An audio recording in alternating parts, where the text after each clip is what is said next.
Hello साथियों, जय श्री राम, जय बालाजी महाराज की। आपका मेरे यूट्यूब चैनल हनुमंत कृपा 0005 में स्वागत है। साथियों, प्रतिदिन की तरह आज भी मैं श्री हनुमान चरित्र कथा पाठ लेकर उपस्थित हुआ हूँ। साथियों, आज हमारा जो संवाद है वो वानर सेना के द्वारा रावण से किस तरह से युद्ध करती है उस संवाद से संबंधित है। अब मैं अपना पाठ संवाद प्रारंभ करने जा रहा हूँ और श्री हनुमान जी के चरणों का ध्यान करते हुए उनके चरित्र को आप सुनिए और श्री राम जी का ध्यान करते हुए हनुमान जी के परम चरित्र को आप सुनिए। तो साथियों, सर्वप्रथम मैं श्री हनुमान जी का आह्वान करते हुए पाठ प्रारंभ करता हूँ।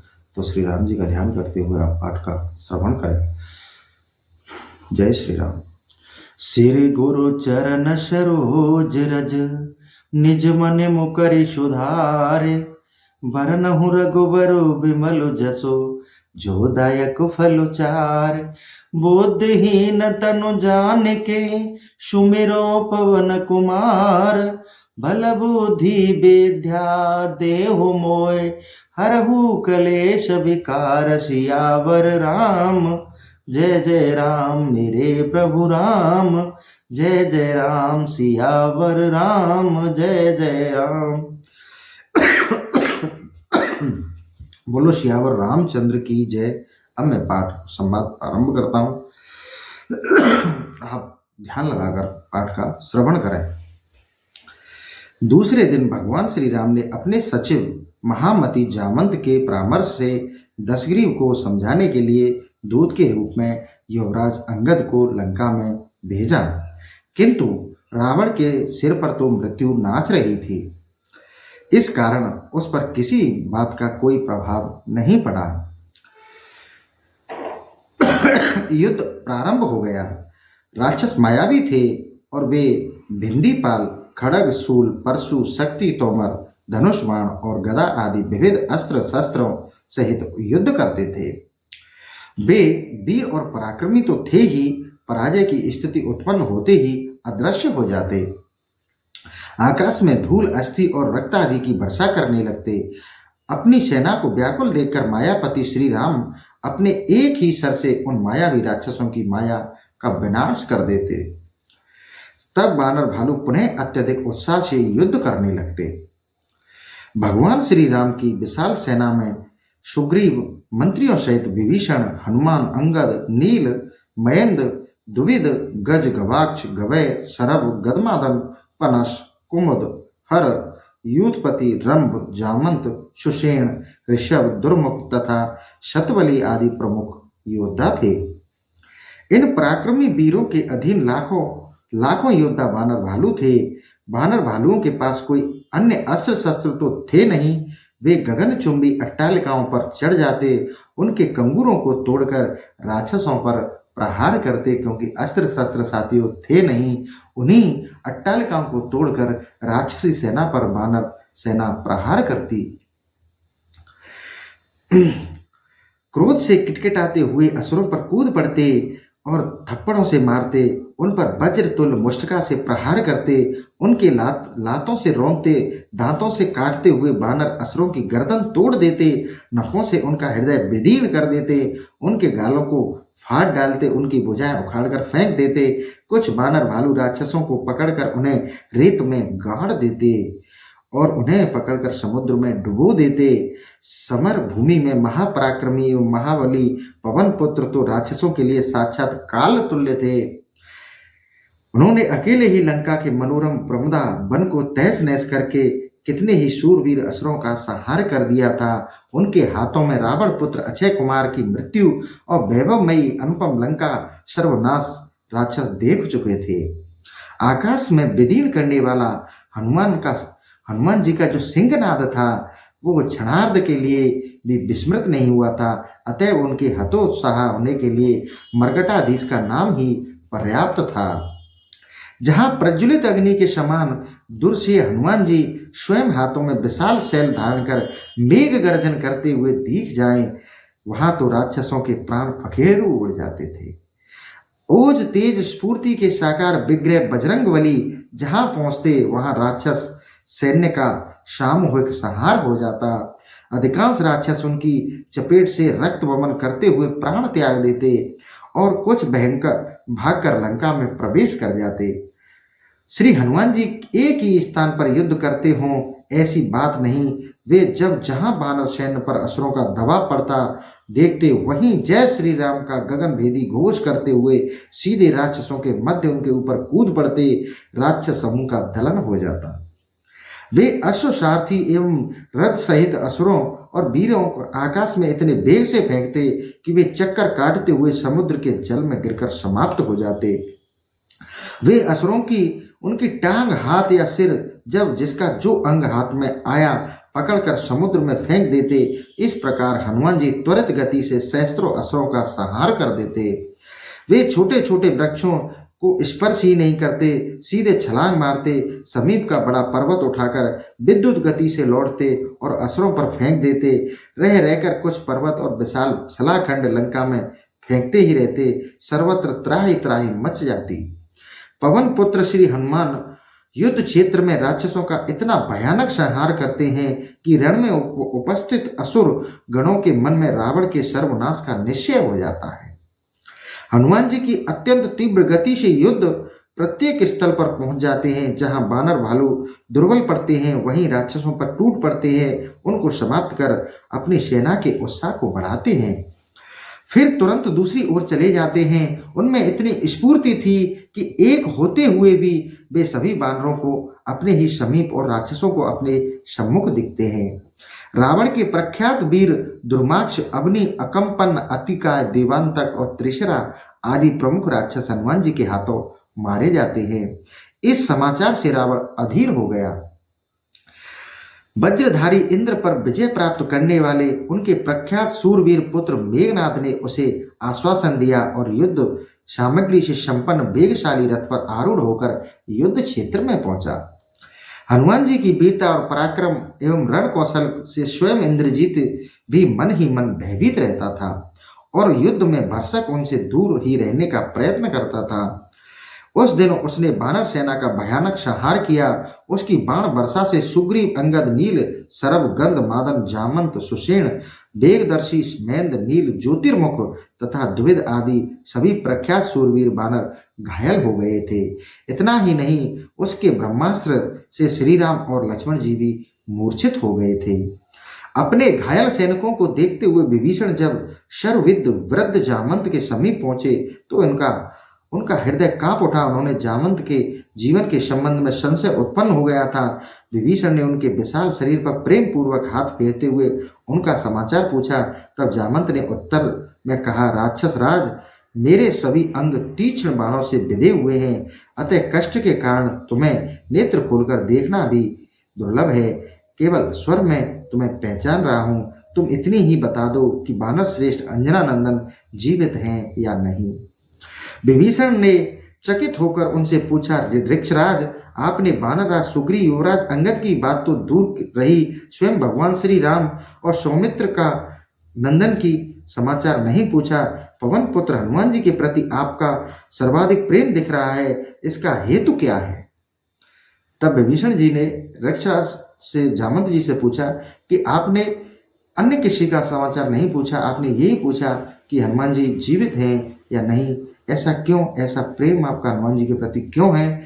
तो अब किस प्रकार से जामंत जी विभीषण जी को बताते हैं वो आप सुने। वाण सिद्ध जामंत ने अत्यंत कष्ट से उत्तर दिया, राक्षस राज, यदि वीरवर हनुमान जीवित हों तो वानरों की मरी हुई सेना भी जीवित हो सकती है, ऐसा समझना चाहिए। और यदि उनके प्राण निकल गए तो हम लोग जीते हुए भी मृतक तुल्य ही हैं। हे तात, यदि वायु के समान वेगशाली और अग्नि के समान पराक्रमी पवन कुमार हनुमान जीवित है तो हम सबके जीवित होने की आशा की जा सकती है। उसी समय हनुमान जी वहां पहुंचे और उन्होंने बूढ़े जामंत के दोनों चरणों को स्पर्श करके विनय पूर्वक प्रणाम किया। मार्त नंदन के स्पर्श से पीड़ित जामंत का मुख दीप्तिमान हो उठा। उन्होंने हनुमान जी से कहा, वानर सिंह, आओ, संपूर्ण वानरों की रक्षा करो। तुम्हारे सिवा दूसरा कोई पूर्ण पराक्रम से युक्त नहीं है। तुम ही इन सब के परम सहायक हो। यह समय तुम्हारे ही पराक्रम का है। मैं दूसरे किसी को इसके योग्य नहीं देखता। तो जामंत जी का हनुमान जी के प्रति उनकी शक्ति का कितना उनको ज्ञान था। तो जामवंत ने ये कहा कि हम आपके पराक्रम से, आपके युद्ध कौशल से ही जीवित हैं पवन पुत्र, आप वानरों की रक्षा करिए। स्वयं कराल काल की मूर्ति कंजलगिरी तुल्य कुंभकर्ण रण क्षेत्र में उतरा। उसे देखते ही वानर रीछ वृक्ष और पर्वत उखाड़कर उसके ऊपर डालने लगे। वे एक बार में करोड़ों पहाड़ों और शिखरों को उसके ऊपर प्रहार करते, परंतु उससे न तो कुंभकर्ण का मन ही विचलित हुआ और न ही शरीर टाले टला।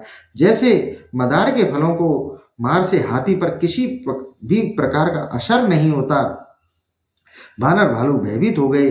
उसी समय श्री हनुमान जी वहां पहुंच गए और उन्होंने कुंभकर्ण को एक घूंसा मारा।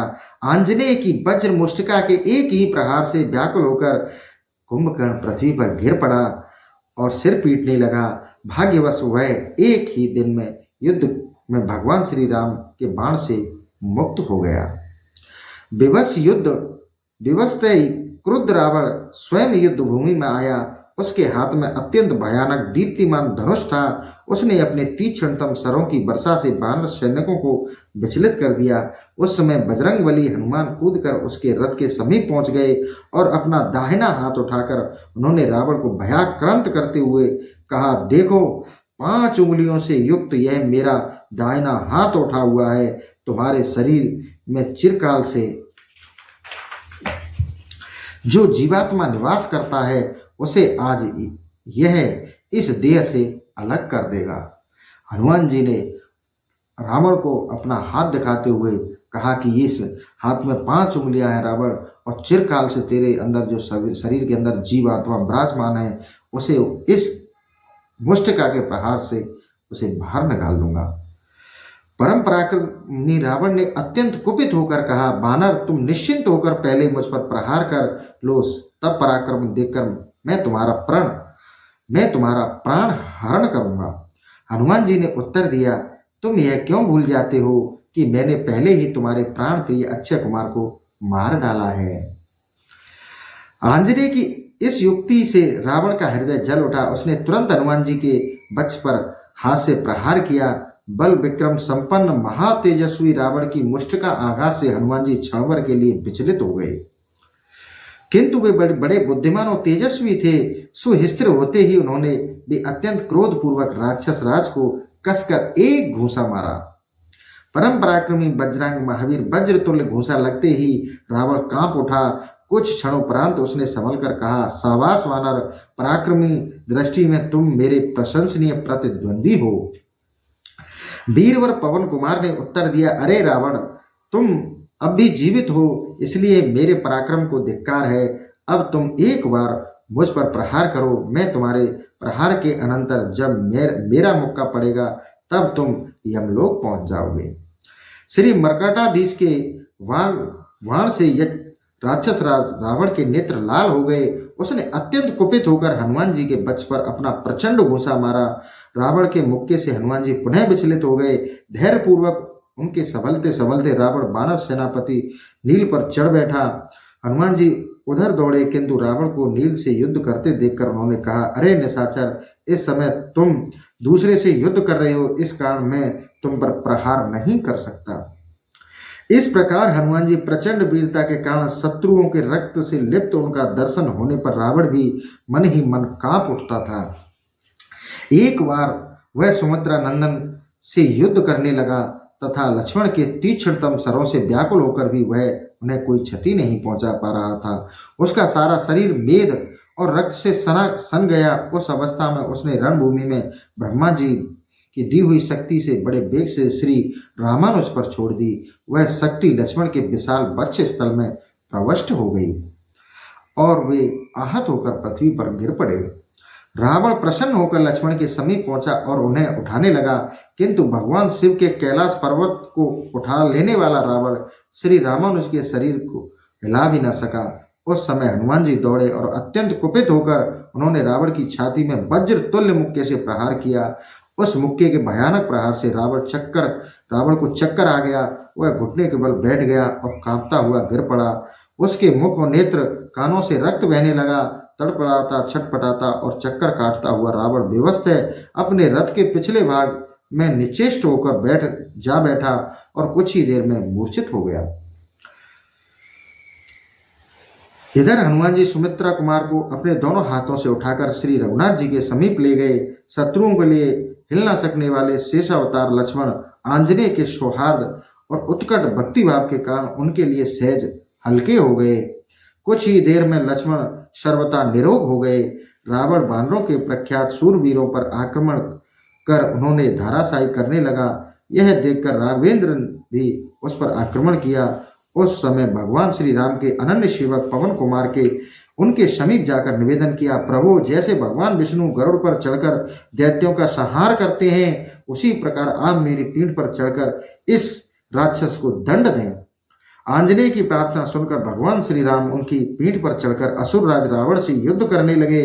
आवश्यकता अनुसार सुमित्र कुमार और श्री पवन नंदन के कंधे पर बैठाकर शत्रुओं से युद्ध करते हैं। इस प्रकार हनुमान युद्ध भूमि में सर्वत्र प्रमुख भूमिका अदा कर रहे थे।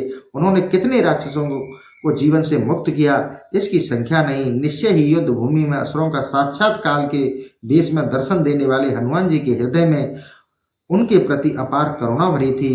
वे प्रत्येक असुर को यथासंभव प्रभु के सम्मुख लाकर या प्रभु का स्मरण कराते हुए उसका वध करके उसे सदा के लिए अक्षय सुख शांति निकेतन प्रभु के धाम भेज देने के लिए प्रति क्षण प्रयत्नशील रहते थे। ये थे हमारे श्री हनुमान जी महाराज, जो कि अपने शत्रु को भी अपने प्रभु श्री राम जी के धाम भेज रहे थे।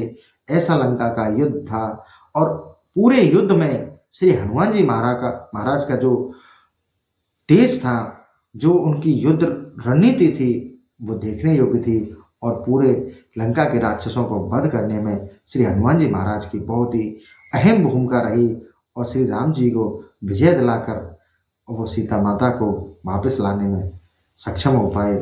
आज का मैं ये सेशन यहीं समाप्त करता हूँ। साथियों, कल फिर आपके लिए संजीवनी बूटी का अध्ययन करके किस प्रकार लाए हनुमान जी, उस संवाद पर चलेंगे।